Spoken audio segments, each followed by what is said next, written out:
Okay. Okay, great. Thank you everybody for your patience while we did that. Tēnā koutou katoa, welcome to everybody also on Zoom. It's a real pleasure to welcome our speaker for today, Teresa Barron, who is a research fellow at the University of Nottingham and is joining us today because she's visiting New Zealand, which is fantastic.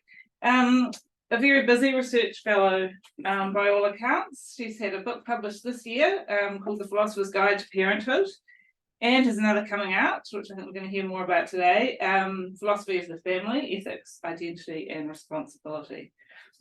So just to note that Teresa reached out to us to see if she could give a talk here while she's visiting New Zealand, and I just want to note how nice it is to have international visitors back again and to have people coming through the centre from overseas, because we've had a sort of global drought of travel and visiting and things like that. So it's been fantastic to have you, Teresa.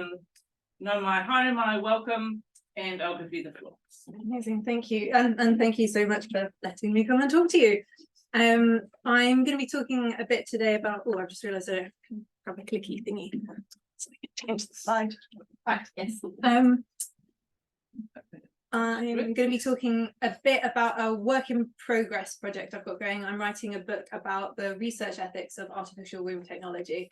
There's obviously a lot of bioethical work that's been done on the bioethics and political philosophy and all other kinds of ethics about what to do with artificial wombs when they get here. It's all kind of very forward focused, and it starts from the presupposition that we will have this technology at some point, and then the question is, what do we do with it? How do we use it fairly? What are the kind of justice-based considerations, etc. But in this project, I'm stepping back from the ethics of artificial womb technology itself in that kind of future/hypothetical perspective, and I am looking at historical and contemporary research itself on artificial womb technology. So how are we trying to get to this goal? What methods are being used? What's the historical background that motivates that research? And should we be doing it at all? Now there's a split in current and historical artificial womb research between kind of early stage ectogenesis, so looking at embryology, work on artificial endometrium, that kind of thing, and then ectogestation, so looking at artificial placenta and amnion technology, artificial womb technology that kind of intervenes in established biological pregnancy. So as yet, no kind of projects in the world are working on a system that would go from A to Z all the way through. We've got very early stage and then late stage kind of intervention systems there. Now there's a historical aspect to my work, which I'm going to be talking about a bit today. I look at theories of generation and research into developmental biology, going back about 4,000 years in total, early animal experiments, historical motivations for ectogenesis, and expectations regarding its pursuit, whether expressed by bioethicists, scientists, and so on. And I also have a contemporary aspect to the work, looking at very recent research directions, short-term development plans, and the bioethical and political ramifications of that research. So let's start with looking at the origins of the artificial womb. So the first sketch of ectogenesis appears in alchemical writings attributed to the Swiss philosopher, alchemist, physician, and theologian Paracelsus. He had a lot of specialisms back then. You could really do everything. And while Paracelsus's work on toxicology was really influential in later developments in medicine, the model of ex utero gestation that he describes in this work, De Natura Rerum from 1537, probably wouldn't have passed muster in any clinical trials. He says, let the semen of a man putrefy by itself in a sealed cucurbite, a kind of vase, with the highest putrefaction of the venter equinus or horse manure for 40 days, or until it begins at last to live, move, and be agitated, which can easily be seen. If now after this it is every day nourished and fed cautiously and prudently with human blood, it becomes thenceforth a true and living infant, having all the members of a child that is born from a woman, but much smaller. Now, it's unclear from his writings whether this was a purely theoretical work of methodology or if he ever actually tried this. I'd like to think that if he had tried it, he would have written it down, but we don't know.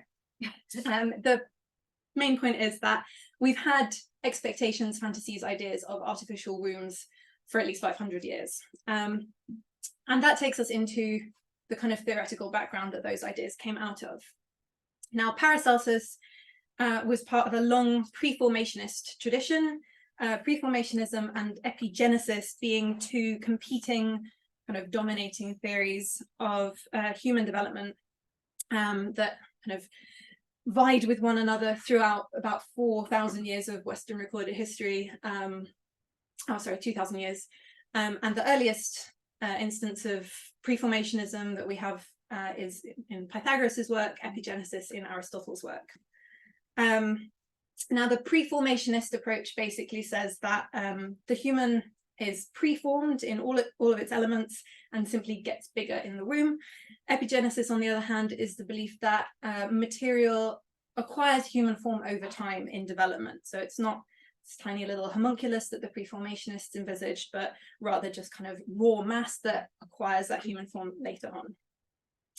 Now, proponents of the pre-formationist approach were divided between spermists and ovists, and I'm sure you can guess what each of them believed. They were divided on the origin of this homunculus. Where did it come from? Ovists believed that the human infant was fully formed in the maternal egg, and of course the human egg was not formally observed until the 17th century, but very early ovist work was based on presuppositions that, well, if birds and reptiles hatch out of eggs, it's probably something similar going on in the human system. So there were plenty of these scholars who believed that there was an egg somewhere in the female body, and they extrapolated from what was visible from these other animals. Spermists believed the other way around. Homunculus was found in sperm, and the maternal contribution was passive. So the woman was still necessary, but added nothing material to the process. Now, these two approaches did appeal to putative support from scientific advances over time. As something new would be discovered, one or other side would claim it, or sometimes epigenesis would pop up and go, hey, that's one for us. So, for example, Italian biologist and theologian, again, lots of specialisms back then, Malfigi studied the development of chicken embryos and claimed that for ovism. Anthony van Leeuwenhoek, a Dutch microbiologist, was the first to observe what he called animalcules, or semen animals, under the microscope when he studied ejaculate. And contra the ovists, he declared in 1683 that man comes not from an egg, but from an animalcule in the masculine seed. Now, it wasn't just about science. They also vied with one another over the kind of theological implications of their approaches. And here it has to be said that spermists had the bigger problem, because if each ejaculation contained millions of preformed human infants, each with an immortal soul, then each failed conception, and in fact each successful conception, constitute a massive waste on the part of God. So ovism was seen as the low waste solution for soul distribution, and that was kind of a plus for them. And for some ovists, they took it even further. The philosopher Nicholas Malebranche and Italian biologist Lazzaro Spallanzini, who were both Catholic priests, they argued that the encasement of living beings in ova, along with their souls, was a series that could, in theory, be traced back to the creation of the world, like little Russian dolls, each with their own soul, going all the way back to the beginning of time. So family planning on a whole other level. Now, epigenesis was kind of less popular during the late Middle Ages and early Enlightenment period, but it had a burst of renewed support in the mid to late 18th century, following the publication of research into the development of plant and animal embryos by people like Caspar Friedrich Wolff and Abraham Tremblay. And the late 19th century discovery of totipotency, so the capacity of a cell to differentiate into any kind of specialized cell, seemed to confirm this epigenetic view that organisms weren't preformed but acquired their form over time. So another win for epigenesis. Now, it might seem that we're really far away from ectogenesis at this point, but my belief in this project is that we can't understand fully the quest for the artificial womb and all of the kind of motivations that have shaped that pursuit without understanding the intellectual tradition that we've inherited. And the point here is that for the vast majority of human history, or at least the bits that got written down, scholars have been handing down this model of human development that gives little or no credit to the womb itself in shaping human development. So where mentioned at all in theories of generation, the womb has generally been reduced to two things: space and nutrition. So this kind of flower pot model, that the seed that becomes a human and develops into that person, it just needs somewhere to be planted. Now, of course, it's worth noting that certain voices have been kept from entering or being maintained into the corpus, handed down to posterity, but recognizing that now isn't really enough to change the effect that our kind of scientific inheritance, several thousand years worth of it, has had in shaping more contemporary biomedical presuppositions, priorities, and practices. Now, apart from the lack of recognition that the womb's positive contributions to reproduction were given by the kind of Western scientific canon through antiquity, the Middle Ages, the Enlightenment, the early modern period, etc., it's also worth looking at the ways in which the womb has been actively maligned. So, for example, Plato writes about the womb of the unfruitful woman getting discontented and angry, wandering around her body and driving her to all kinds of extremities and all kinds of varieties of disease. In the work of Hippocrates and in Aristeas of Cappadocia, both writing in, well, the 5th century BC, the 2nd century AD, sort of relatively short period in the grand scheme of things, but I suppose still quite far apart from each other, both thought that the womb was basically the root cause of anything that could be found wrong with a woman. It was either disgruntled, restless, wandering around her body, releasing fumes, or basically just doing what it wanted. So Aristeas of Cappadocia describes it as an erratic thing, wandering around, doing what it likes. Galen, who was incredibly influential in his time, in fact, many later scholars referred to Galen's commentary on Hippocrates more than they referred to Hippocrates himself. He also blames a whole host of different maladies on the womb and collectively labeled those hysteria. And these writings were really, really strongly influential in European medicine, not just well into the Middle Ages, as it says on the slide there, but well beyond that time. So in the University of Oxford, for example, in the 17th century, before a Bachelor of Medicine could graduate as a doctor, he was required to, quote, publicly read either 6 solemn lectures on as many days from 1 in the afternoon until 2, in which he might explain any portion of Galen, or he could cursorily explain in 3 lectures at fewest any one of the following books of Galen, that is, one book on the temperaments, on the differences of fevers, on the uses of parts, or on the local affections. So this guy from the 2nd century AD was, you know, basically the kind of central figure of medicine, or at least kind of taught medicine in specific institutions well into, the Middle Ages and early Enlightenment. Finally, anyone who's read anything about Freud will know the influence that the idea of hysteria and other kind of maladies of the womb had in the kind of the Victorian era, and the way in which any kind of psychological or physical malady could be blamed on the womb, and in which the kind of perceived vulnerability of the womb was used as an excuse for any number of social rules constraining what women could and couldn't do, from riding horses, riding bicycles, taking the train, speaking on the telephone. All of these things might upset the delicate balance of the womb and thereby set off a chain reaction, causing the entire woman to implode. And this is just focusing on the medical context. We're not even kind of getting into the socio-political blame placed on the womb in other contexts. I'm not going to go into that. Looking at more contemporary discourses and practical trends, it's not got much better for the womb. So we have a range of voices, again, not the only voices, but certainly the loudest ones in medicine and bioethics, who seem pretty happy to reinforce a narrative that the womb is not just a danger to the woman, but a danger to the fetus during pregnancy, that pregnancy needs to be controlled and managed as much as possible by medical professionals in order to prevent damage to the fetus from this most perilous environment in which humans have to live, this dark and dangerous place. A really excellent example of this kind of the influence this kind of narrative has on medical practice is in Monica Casper's anthropological observations of fetal surgery, in which she talks about the ways in which the practice and the kind of manners of speaking that fetal surgeons had exposed this kind of suspicion of the womb, this idea that, you know, it had to be controlled and managed as much as possible, or else mom would cause the fetus to die after what would otherwise have been a very successful surgical intervention.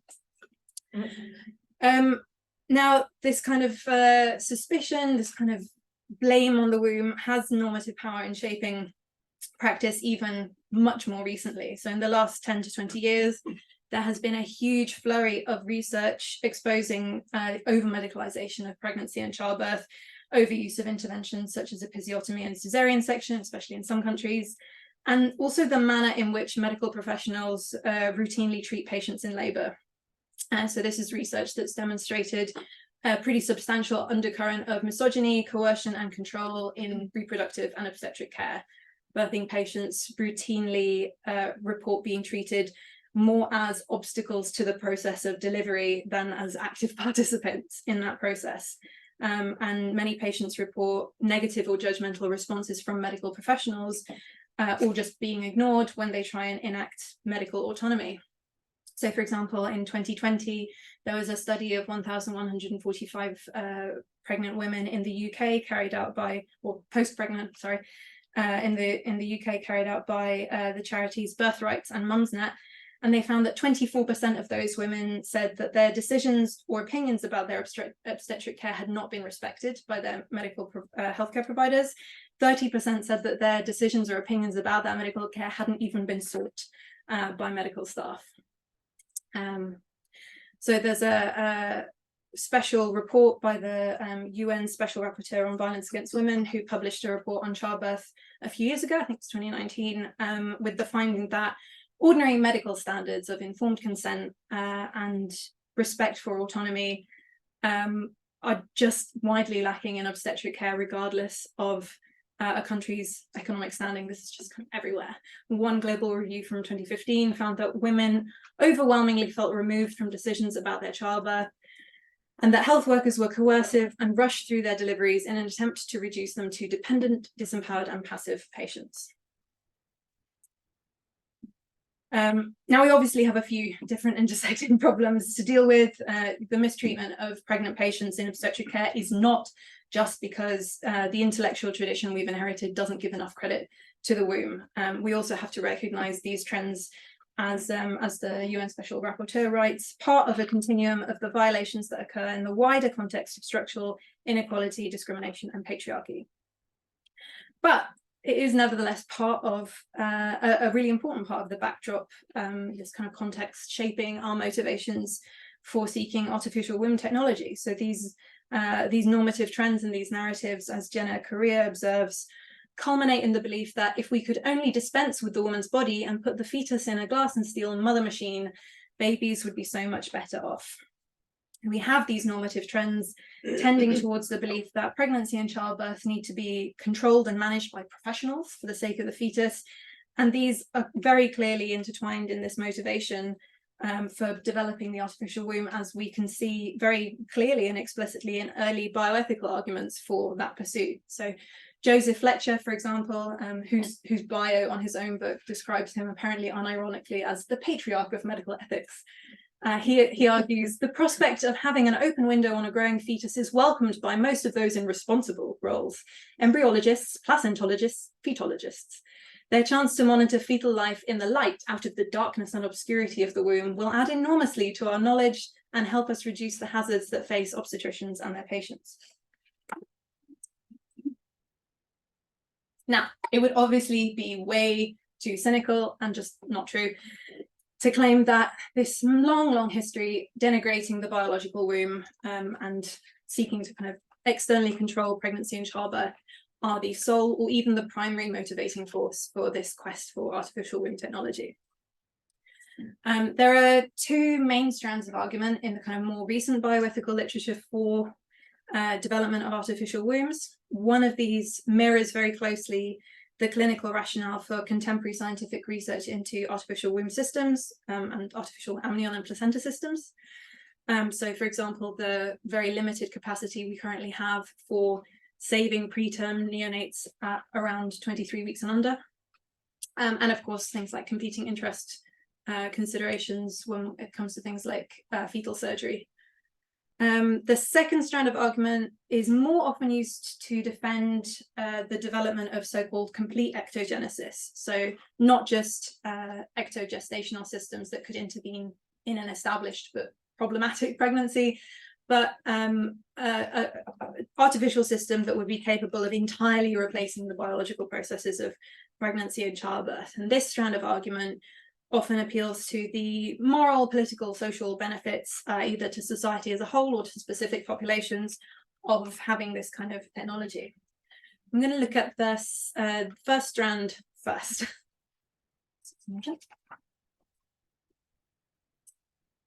Now, neonatal care advanced pretty rapidly through the 19th century. The first incubators appeared in 1935 and were able to save, at that time, infants born about 37 weeks gestational age. That was considered and was, in fact, a massive leap at the time. We can now save about 50% of neonates born prematurely around 23 to 24 weeks. These can be kept alive using incubation and extracorporeal membrane oxygenation, which is when the blood is oxygenated and pumped outside the body, allowing the heart and lungs to rest and continue developing. Now, advances in saving premature neonates before that time are limited, if not completely kind of barred, by the fact that neonatal physiology at that time presents a barrier that might not be possible, especially given our kind of current technological limitations, because you still have to be able to pass the lungs and the heart, even if you're pumping blood outside the body. Blood vessels and so on can only withstand a certain amount of pressure. You don't want the entire system to collapse, and you certainly don't want to drown the neonate that you're trying to save. There have been, though, massive advances in the last decade through experimental work by groups based in the US, Japan, and Australia, who have been working on fetal sheep and sometimes fetal pigs.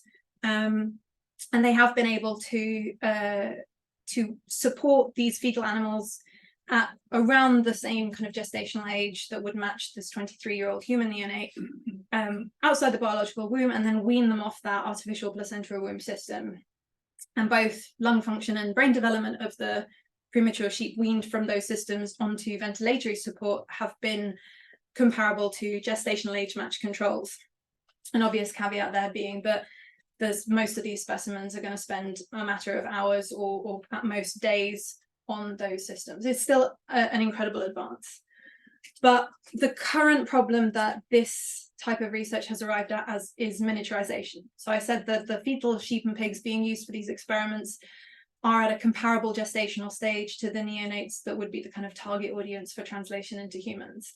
But the problem is that at that same gestational age, they're just much bigger than human infants. Their blood vessels are wider, they can support greater pressure. So let's see, I have actual numbers here somewhere. Yeah, the difference in umbilical artery diameter in human fetuses at 18 to 23 weeks gestational age, and the smallest fetal sheep that have been stably catheterized to date, that would require a 40% reduction in catheter diameter needed, but that would result in a nearly 8-fold increase in resistance. And the smaller and less developed the fetal heart, the more it's going to struggle to pump blood with the force needed to overcome that increased resistance. And the more premature a fetus is, the less blood there is even available to move through the system. So we have some practical problems to get past before this kind of research moves forward. But leaving that aside for the moment, I want to look at the other strand of argument, these bioethical arguments for complete ectogenesis.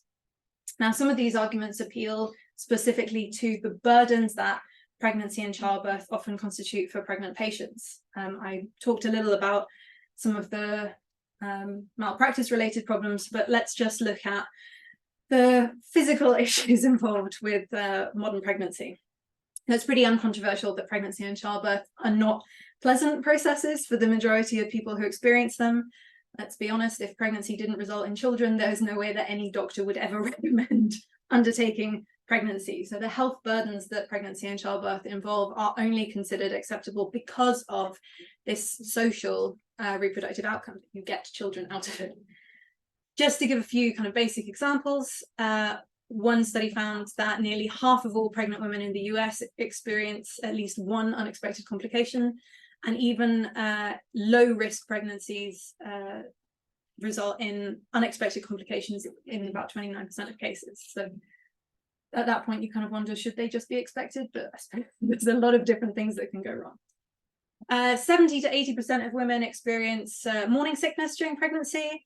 And there's been a multitude of studies showing that this has significant effects, not just on your kind of physical well-being, but also psychological and emotional welfare. 85% of women experience perineal injury during childbirth.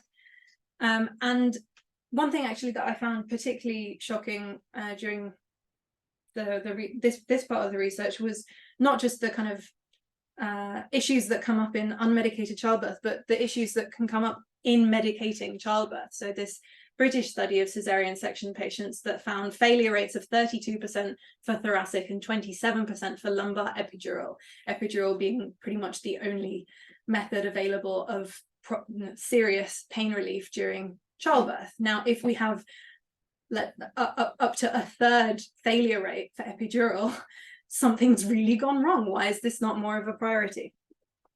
So this is before we even get into the kind of psychological and emotional traumas that many patients experience during pregnancy and childbirth, lack of proper recovery time, support during parental leave, and so on.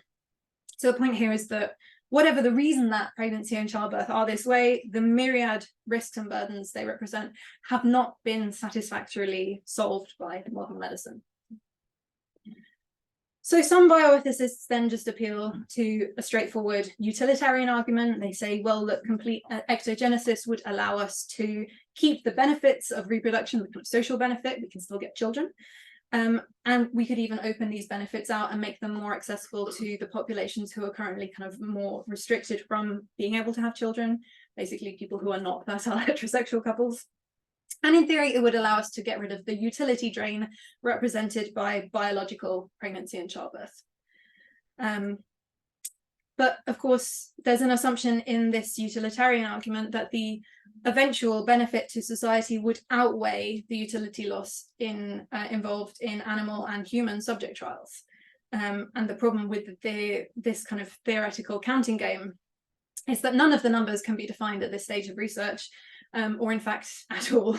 And when it comes to assessing the utility cost of animal and human subject trials, people have very, very different ideas about what constitutes acceptable sacrifice, at what stage in a, say, fetal subject trial we would have to start counting a utility cost. So that's the kind of problem with this counting game. Now, the other problem with the utilitarian argument is that it only works if there's kind of major and widespread benefit to society from this technology. In that sense, it's not only kind of long-term future directed, but it also presupposes that we would experience a pretty radical shift in our various countries' approaches to access to assisted reproduction. Even if ectogenesis were successfully developed, it's just really, really unlikely that this would be accessible to anyone but a very small and very wealthy proportion of society. And by the time that ectogenesis would be made available to the public, we can conceive that the very richest would be back to kind of going full circle and demanding organic, natural childbirth. So it's difficult to say that these benefits would be big enough or be wide enough to count against these negatives.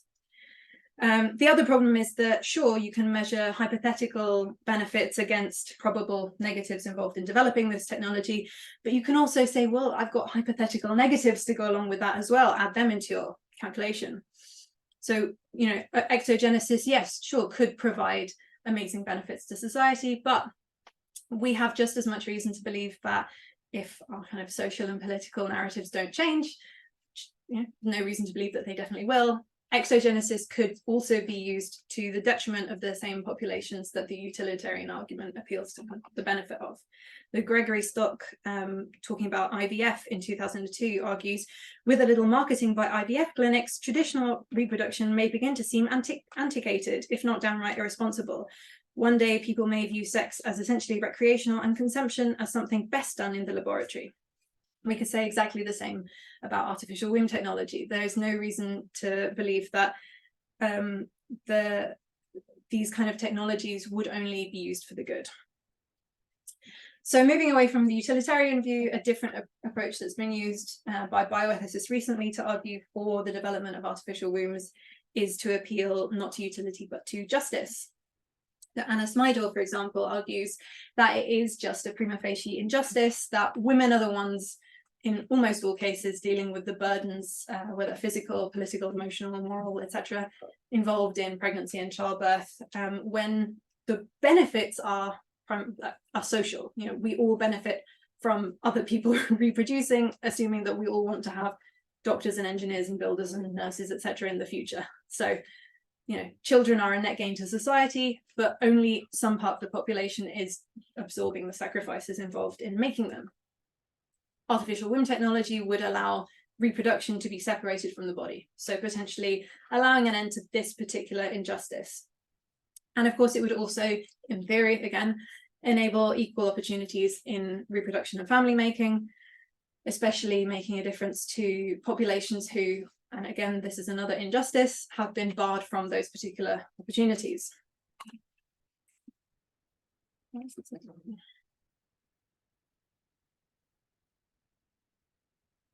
There we go.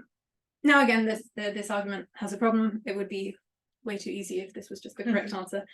As E.B. Kendall points out, reproductive biotechnologies have not caused pronatalist dogma, but they do have the power to reinforce it. So she's concerned with this particular injustice that women and pregnant people who are capable of becoming pregnant are basically bombarded all the time with a social narrative that says they should have children, but are not given anywhere near the kind of support that would be needed to make that not a huge sacrifice. And of course, artificial womb technology could resolve that, but we have no reason to believe that, given that half of the population is still capable of biological pregnancy, there wouldn't still be some kind of justice-based concerns to kind of go along with that. Now, it is important to note that the justice-based approach must be applied differently depending on whether we're looking at partial ectogestation, so as a sort of rescue technology for extremely premature neonates, or if we're looking at the pursuit of complete ectogenesis. But of course, this kind of idea of rescue technology is not itself without potential problems. So Jennifer Bard, for example, has the concern that it seems a short leap from the ability to continue a pregnancy in an artificial womb to the requirement that every unwanted pregnancy must be completed in an artificial womb. Even if we say, all right, well, let's forget the complete ectogenesis thing, we're still going to try and make pregnancy and childbirth the modus operandi, maybe we'll even make them a bit better, but we'll have this backup plan in case something goes wrong. That doesn't negate the potential for future injustices. Finally, we have this argument that Rosemary Tong puts forward, again, kind of going back to complete ectogenesis, and she argues that this itself would present a possibility for future injustice by denigrating the kind of natural capacities of the female body. She says, to recommend such a substitution spells the repudiation of the body, and with it everything, at least in Western culture, associated with the body, including woman herself. So the justice-based approach isn't without problems, but I do have to say I'm more sympathetic to it because it doesn't rely on an impossible counting game that the utilitarian approach does. At the same time, the reason that pregnancy and childbirth, unlike so many socio-medical phenomena, are poorly managed is itself a deep injustice. I think that's hopefully uncontroversial to say. So the claim that we might have a justice-based reason for ectogenesis in order to spare half the population from this kind of sacrifice, as Anna Smidor argues, which is more difficult and risky than it needs to be because of these historical injustices, feels to me kind of quite deeply ironic. So a few last considerations. You'll notice that as I go through this presentation, The kind of questions and ideas I'm coming out with are a bit floatier and vaguer. It entirely reflects the amount of research I've done on the various parts of the book. So here's one last thing that I want to kind of explore.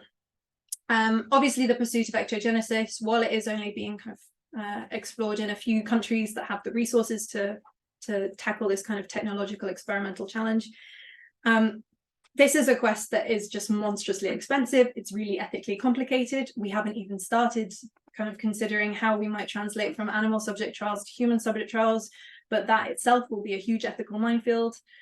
And it's a quest that is being justified, at least from some quarters, by appeal to sacrifices and burdens that are being imposed partly because of historical injustices.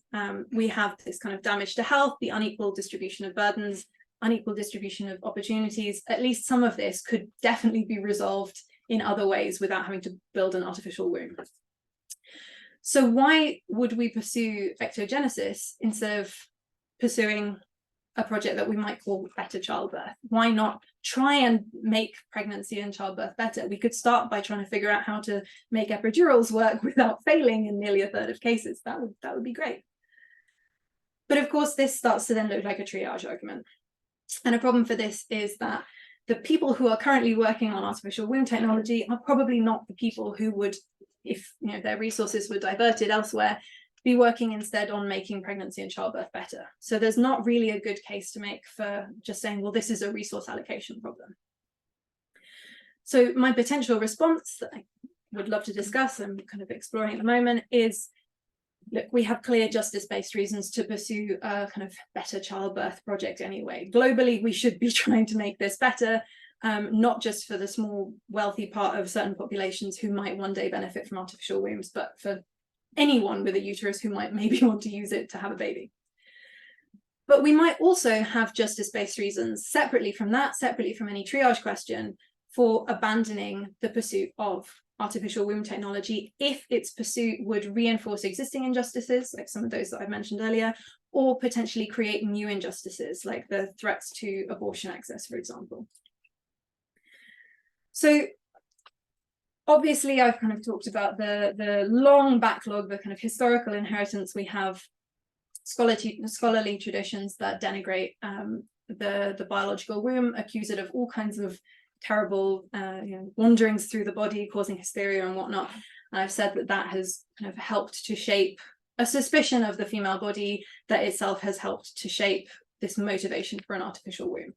I'm not saying that artificial womb technology is something that we're pursuing just because we're suspicious of the womb, but I definitely think it plays a role.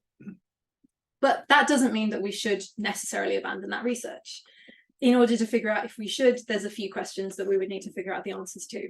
So one of those is artificial womb technology pursued at the cost of other kinds of research that could rectify these existing injustices, that could help make childbirth better? That's the triage question. And then separately to those, the kind of triage question, we have two more questions: whether the continued pursuit of ectogenesis would symbolically or practically reinforce existing injustices, and whether the continued pursuit of ectogenesis, whether successful or not, might create new injustices. So would love to hear your ideas on any of those questions. I don't have any answers yet, but I'm hoping to in a year or so. And that is it for me. Thank you so much for listening.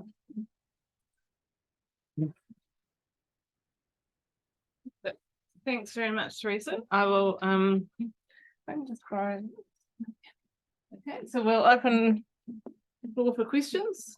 And for those who are joining us via Zoom, if you can just use your raise hand function to let us know that you have a question. So that was mine. Great talk. Thanks. That's lovely. I just wonder, in the trials that would be done, when we presumably progress from animal trials to human trials, it would the burden for that would probably fall on women, I imagine, as well, in terms of involvement there. First, would that be right? Do you think, in your understanding? Second, if that is right, in there it would be women who would be the human subjects of those sorts of trials, at least to some extent. Would that be reinforcing an injustice, do you think, or would that be? I think it's sort of interesting to think, because presumably it'd be women who would stand to benefit if there are benefits on the justice argument. And yet it would be women who would shoulder the burdens potentially of that research as well. Just wondering your thoughts. Yeah, great question. So the answer to that really depends on actually what happens in the next decade or so at the other end of artificial womb research. So embryology, artificial endometria, etc. If regulatory limits are removed and people are allowed to culture embryos for more than 14 days, then potentially we could see an approach that says, all right, well, let's just culture these embryos into fetuses that we can, you know, just from the very beginning use as experimental subjects. First as kind of subjects to test artificial endometria, but then artificial womb technology. Of course, one of the problems with that approach is that it wouldn't be a kind of satisfactory, at least scientifically satisfactory way of developing artificial wombs that could be used as rescue technologies, because of course there's a huge difference between cultivating a fetus in an artificial environment from the embryonic stage to from that and transplanting a fetus from the biological womb into an artificial environment.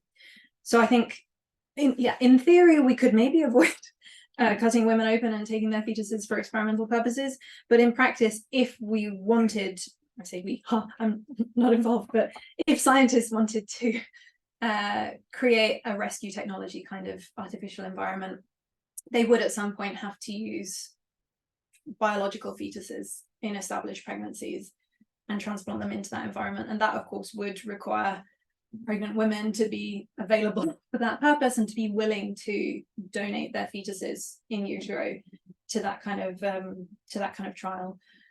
There's, you know, I can't imagine many people who would be willing to donate a fetus in an established pregnancy that was without problems, because of course a trial technology is just because it's a experimental technology, it's a prototype, it's unlikely to give you the same kind of outcome as a biological pregnancy would if there weren't any problems with it. So you'd kind of be relying on women who are facing a complication in their pregnancy to be willing to then at that point say, well, all right, let's give the artificial womb thing a go. And that of course means that you don't have a kind of set of trial subjects that you can do within a controlled trial. You'd be waiting for emergencies basically and hoping that someone will get on board with your experiment at a point in their pregnancy where they're at a crucial decision-making stage, where they're probably dealing with the emotional burden of having just been told that their pregnancy is problematic. So yeah, I think there would be you're right, the burden would be on pregnant patients in that sense. And I'm not sure what I think that is that the potential to reinforce that injustice is very real there. But of course there is still the argument that pregnant patients who would be willing to step into the trial at that point are probably those who are most desperate to keep that fetus alive and therefore stand potentially to gain from that trial. So it's a tricky one, but I think, yes, the fact that the burden again falls entirely onto that half of the population is a potential prima facie injustice. Thank you. Right, that was very rambly. John. Thanks. There was a great talk. I really enjoyed that. I was thinking as you went through the last sections talking about the justice-based arguments and the utilitarian analysis that I was trying to keep an eye on which sense of ectogenesis you're talking about, because as has just come out in that question, there's things towards the start of pregnancy, there's rescue technologies, and then there's complete ectogenesis. And I thought a number of the justice-based arguments seem to have most purchase when you think about complete ectogenesis. And my limited understanding of it is that as a technology is like speculative to the extent where you wonder whether we should be thinking about it too hard. Yeah. And so I was interested in, if you're going to develop this, how you'd take these justice-based arguments and apply them to things that probably will happen at some point at the beginning, and some of the rescue technologies that look like they might be on the rise. Yeah, absolutely. Great question. Thank you. So the reason that I think that even if we restrict it entirely to this kind of rescue type of ectogestation, that pursuing that and trying to develop that kind of process could potentially reinforce existing injustices is kind of going back to Jana Correa's point that if we, pursue this, glass and steel mother machine that the fetus would do so much better in, then having that in the background of ordinary medical practice has the potential to reinforce the existing belief that biological pregnancy is something that needs to be controlled and managed, and that this is this dark and perilous environment for the fetus, and that really science can do it better. I don't think that that's going to undermine these undercurrents of misogyny that are shaping current medical practice. And the other concern is the concern that I think, particularly in countries like the US, would be a real fear for women, is that if there is the option of rescuing the fetus in peril, then why not rescue the fetus that is just unwanted? What would that potentially have as an impact on things like abortion access, which is itself a kind of separate kind of injustice? So I think even if we forget complete ectogenesis altogether, I think there are still justice-based reasons to reconsider the ectogenesis thing. Yeah, they seem different to me though. And so you can sort of imagine take it away from America where things happen in a different sort of way. In the UK, if there was a rescue technology that could be used for a preterm baby, would be less worried about the Not in the UK. I don't think people would be as worried about kind of the access to abortion in that sense. There's an excellent series of papers by Chloe Romanis over at Durham, who is very up to date with the law and kind of talks about whether the availability of ectogenesis could have an impact on either genetic father's rights or the rights of pregnant patients to access abortion. And she says, in the current standing of the law, no, this really just couldn't have an impact. So I think the kind of abortion related injustice, I think you wouldn't have to worry about as much in that kind of country. But at the same time, out of 3 current projects in the world developing artificial womb technology, 2 of them are in America. So we kind of have to take that into consideration at least a little bit, I think. Thank you.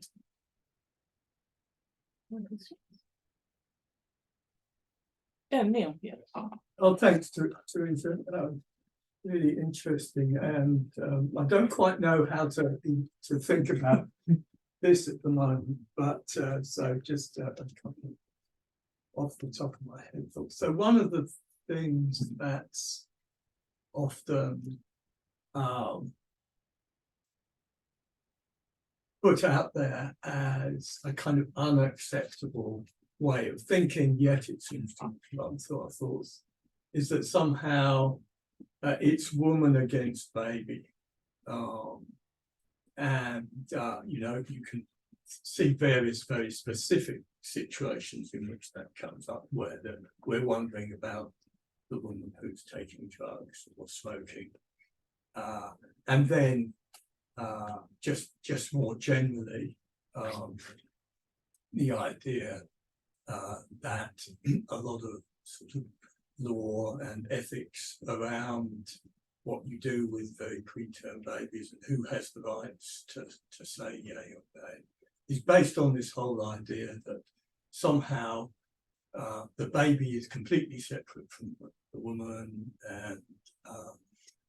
and therefore there's a limited control which the woman should have over the baby. So this particular approach might be seen to support either view, mightn't it? So you might say, oh, well, the idea that you remove the baby from the woman supports the narrative that it's mother against baby, and that ultimately we need to rescue the baby from the mother. Or you might say, it supports the mother when they wanted in not having to play the role of protector or live up to some kind of image. So the thought is that it's really not clear symbolically, or in any, at least, where a particular approach like this might fit, so that they can, it's not clear what the final narrative, or indeed whether there would ever be a final narrative that this is going to fit into. There's not really a question attached to that, but I'm not quite. Do you have a sense of what the right narrative is, or what the or is there a right narrative?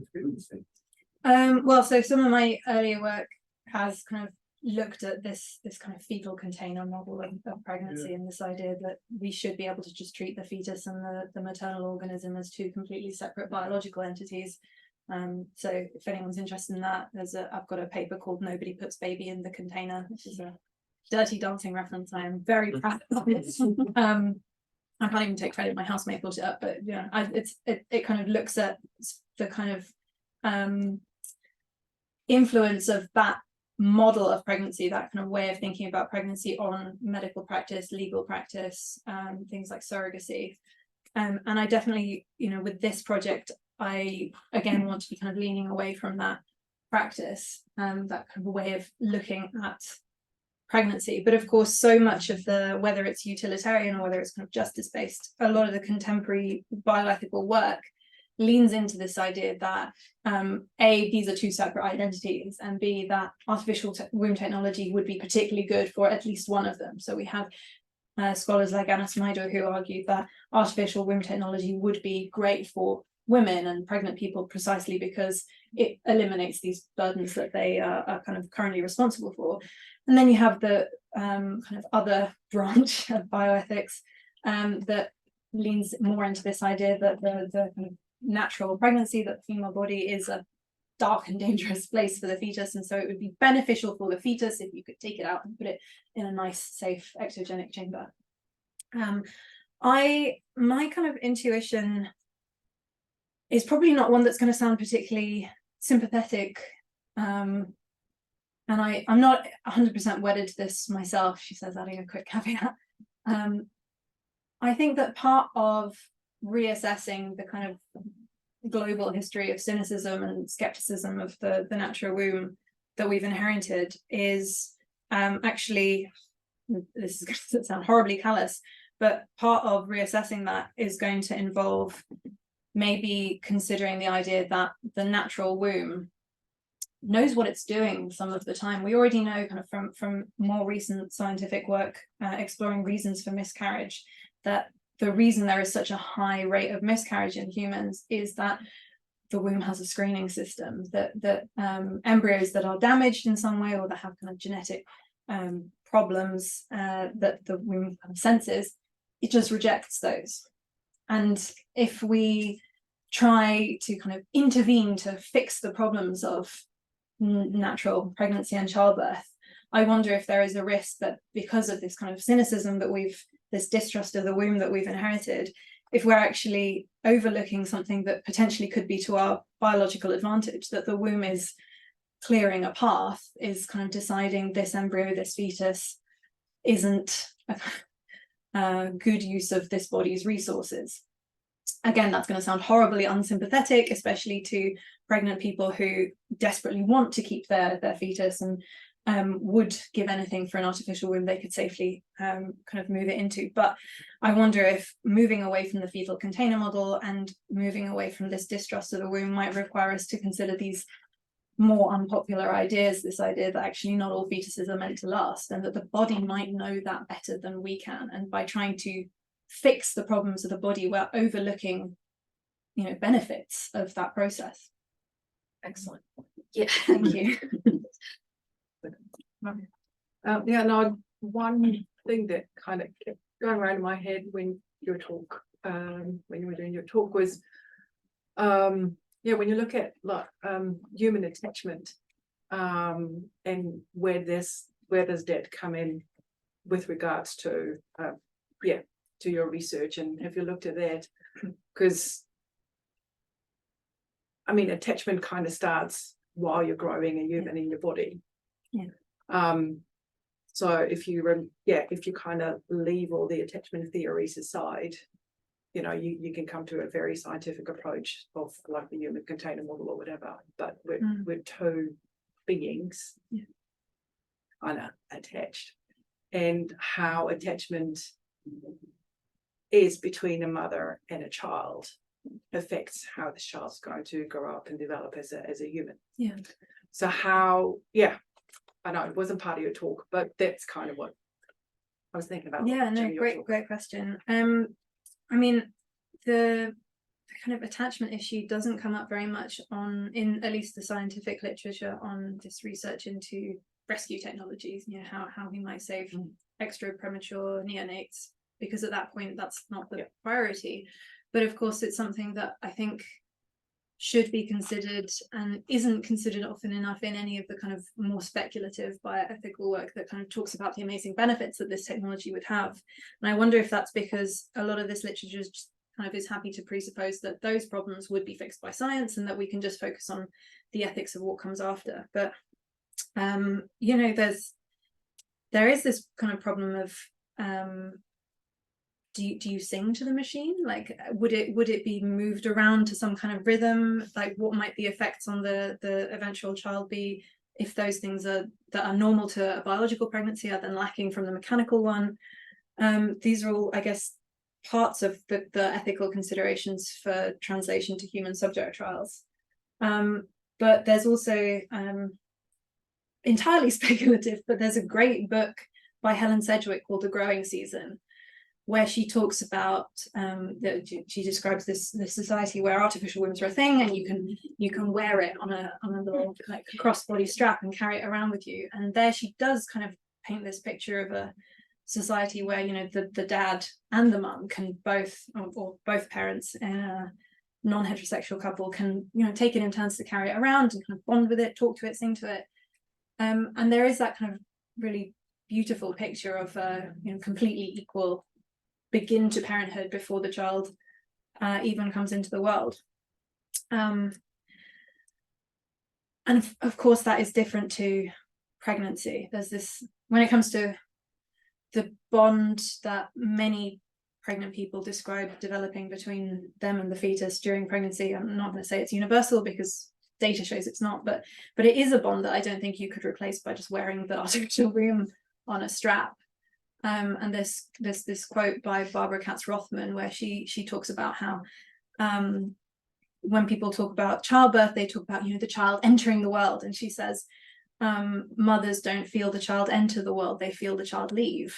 And I think that really describes this very complicated intertwinement that you have present in gestation. And I wonder if that's something that, again, is so valuable to the human condition and so unexplored, and we wouldn't realize what we'd lost if we did kind of ditch it in the past, until that kind of happened.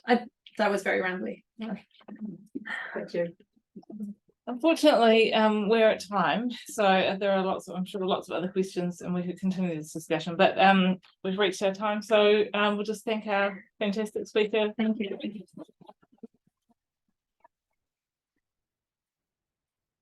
So thank you very much for coming.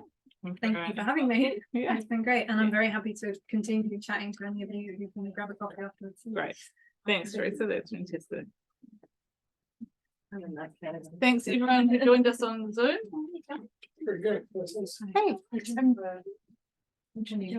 nice meeting you.